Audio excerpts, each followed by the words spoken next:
कांग्रेस और बीआरएस दोनों मिले हुए हैं।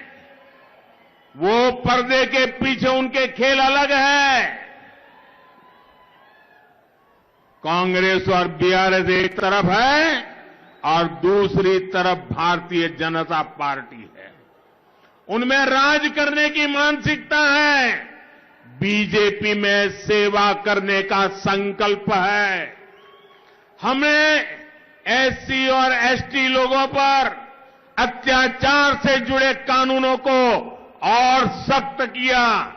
हमने ये सुनिश्चित किया कि गरीबों को बैंक अकाउंट, गरीबों को टॉयलेट्स की व्यवस्था, गरीबों को गैस का कनेक्शन, गरीबों को बैंक से लोन, गरीबों के लिए पक्के घर, गरीबों को किसी चीज की दिक्कत ना हो।